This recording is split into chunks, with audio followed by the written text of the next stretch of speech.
You are listening to the Pleasant Spirit Podcast with your host, licensed massage therapist, Kyle Pleasant. Here, we will be discussing topics on health and wellness, as well as self-improvement, and his experiences as a legally blind massage therapist. And now, here's your host, Kyle.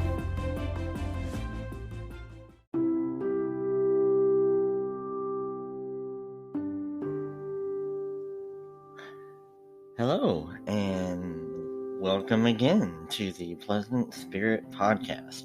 I'm your host, Kyle Pleasant.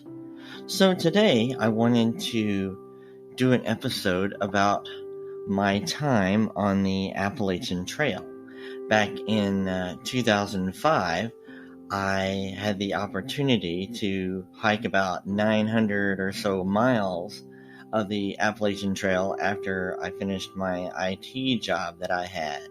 It was kind of one of those periods of time that I was kind of in transition where I went and, I quit my job and I was kind of looking for, my next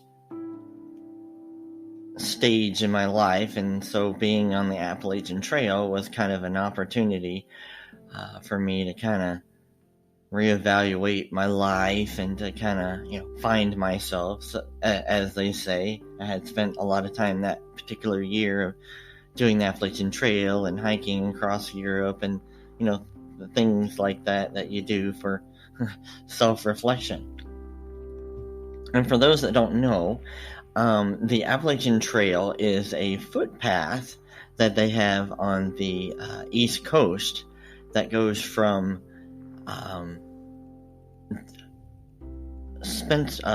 Springer Mountain in just outside of Atlanta in Georgia, and goes all the way through quite a few states, 7 states or so, through a lot of national parks, state parks, and that kind of thing, and goes all the way to Maine.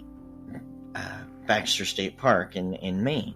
And overall, it's about 2,100 miles or so, and it's not an easy feat for a lot of people. I mean, there are some parts of it that are pretty easy to hike and walk, and it's very well maintained in a lot of states, but it's definitely not one of those kind of things that people do that just on a whim or anything like that. I mean, you have to do a little bit of training, and there's a lot of, hiking and going over mountains and and that kind of stuff. And for regular people or whatever, it's quite a feat. Not to mention not just for regular people, but it was a little even more challenging with somebody that has a visual impairment. For me it was a little harder, even though I know there have been a couple of blind folks on record have done it. It was definitely one of those kind of things, challenging for somebody with a disability such as myself. Anyway, the story that I wanted to share is that whenever you go it's like what I would consider my best worst day on the Appalachian Trail. And so when you get there on the Appalachian Trail, you meet a lot of different people from all different countries and all over the world, which is kind of neat. And some people hike really fast, and some people hike really slow. Some people have records they want to do. I want to do 20 miles today or whatever. From going from the different shelters that they have on it. Me, I was kind of one of those people that hiked my own hike. I just whatever miles that I put on is what I did. I was out there to kind of enjoy the experience and get alone in nature and to have that opportunity to kind of get quiet, meditate, and just enjoy being outdoors. And so I met a lot of different people, and some people I met for a day or two, and then you never see them again. And there's this one particular hiker that I met at the very beginning, and his name was Vertical Eddie. And Vertical Eddie is his trail name. And everyone on the trail, you typically, instead of using your real name, you eventually end up using a trail name. And my trail name was Happy Feet, that I got nicknamed by Vertical Eddie. And those trail names are usually, stuff like things that you might have done, like sleeps a lot, or slow going, or, there's a guy that hurt his ear and people started calling him Van Gogh, so it's just, that you kind of get dubbed a trail name, and mine was Happy Feet, but that's another story for another day. He gave me the Vertical Eddie. I saw, for a couple of days there. We hiked together for a couple of days, and that was pretty much it. And never saw him after that. And so there's part of the Appalachian Trail that transects the Smoky Mountain National Park in Tennessee, and that was probably the hardest part of the trail for me, is because whenever you're in the Smoky Mountain National Park, there's a lot of trails that crisscross, short trails that crisscross the Appalachian Trail, and it got to be a lot of, pretty confusing for me to try and figure out if I was on the correct trail, because you use little white markers on the trees to tell you whether you're out on the Appalachian Trail or not, and then there are other trees that are marked with blue to say that it was either a trail towards some water or a trail that was, a local trail, not the Appalachian Trail itself. And so it was getting confusing for me that I was having a hard time trying to find the white marks, and I was finding a lot of blue marks.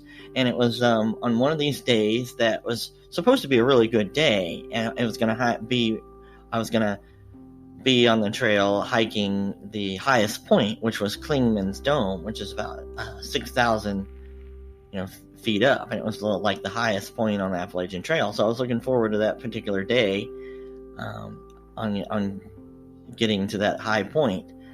And it was raining, and it was raining all day, and it was real miserable. And when you're in that elevation, you're kind of basically hiking in the clouds, and you can't see a whole lot around you except the feet in front of your feet in front of you and the trees in front of you, and that's pretty much it. You're in a fog for most of the day. So it's raining and it's foggy, and I was getting up there to Clingman's Dome, and it was like, I didn't even get to see anything. So it was a really rough day for me, visually and just environmentally altogether. And it was cold, and all these things are coming together in that capacity.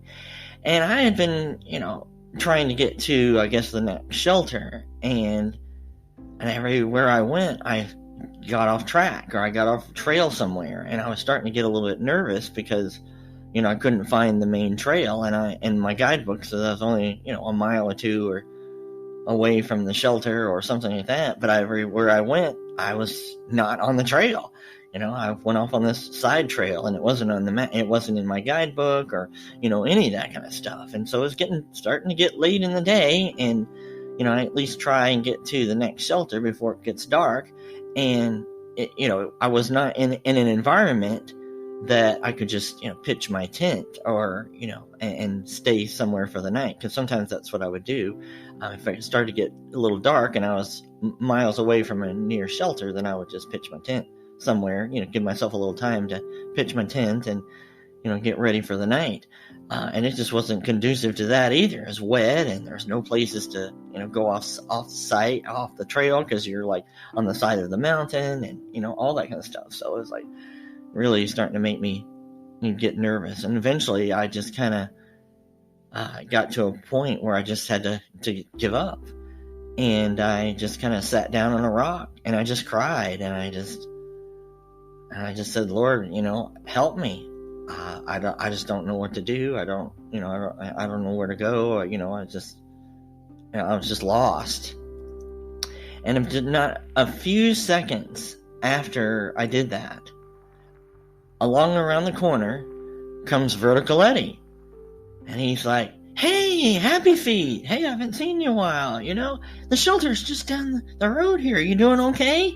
And I was like, that was like, a wake-up call for me, and so the reason that I'm pretty much sharing this story is that, one, being on the Appalachian Trail was one of the best events in my life, because it gave me the opportunity to kind of just get out there and be in nature and to ground myself. And even though I'm not saying everybody out there should, definitely go out on the Appalachian Trail or anything, it's definitely gives some food for thought, where if you're just getting out somewhere, walking, getting in your 10,000 steps and meditating, the closer you kind of get to your higher self, and getting quiet. And, there's a line in the Bible that says, be still and know I am God, and since we're a part of God, or I believe that, God is the ocean and we're a glass of God. So there's a part of God that exists within me, showing up in the world to fulfill one's purpose. But whatever you call it, spirit, source, or any of that kind of stuff, just being able to get quiet and, there's a line, meditation, it would be, it's the silence between the notes that makes the music. And the Appalachian Trail just really gave me that opportunity to listen to the music for a while. And the other is that, when you're out there meditating and you're out there getting close to source, your response, your connection is going to be clearer, and you're going to be able to hear source, and you're going to be able to feel that energy out there a lot easier and quicker. The closer you are to source energy, the likelier you're to hear it, and if you're getting quiet, then you're going to be able to hear that. And then the other point in there is that the only way that I was going to get to where I was is when I decided to surrender. And a lot of people are, concerned about being surrender, like it makes you vulnerable. But surrender is just allowing the spirit to guide you along your way, along your journey. And that can only happen, through surrender. And, there's other things in there that says, like Jesus take the wheel, or let go and let God, those kinds of sayings or whatever have some sentiments or have their merits to them. And again, you can call it spirit, source, just close, let go and let spirit, let go and let the universe, let go and let your higher self take over once in a while. And whenever you surrender and you let go, this source energy has the opportunity to work in your life in such a meaningful way, and you'll be able to hear, and you'll be able to be guided in your life's journey. Spiritual practice is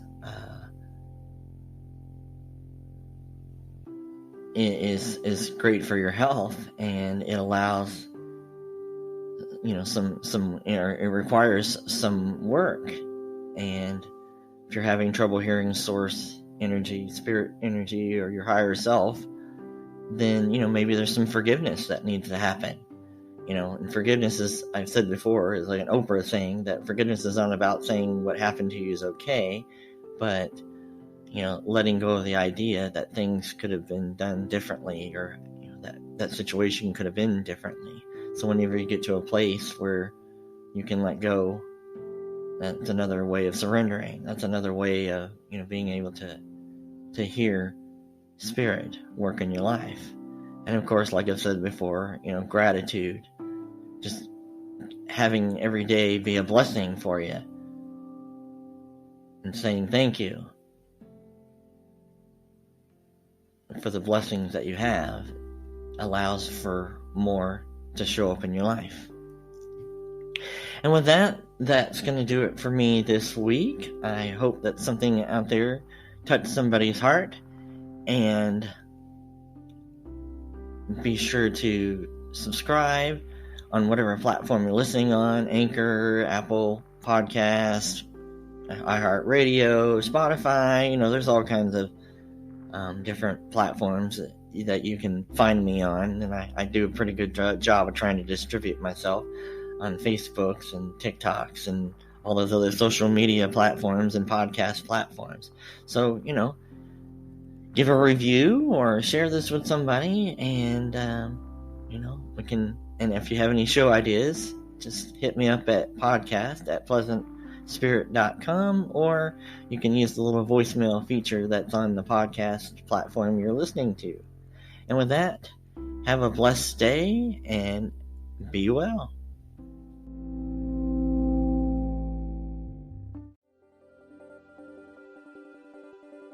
Thank you for listening to the Pleasant Spirit Podcast. We hope you found today's show informative. Please take a moment to write a review.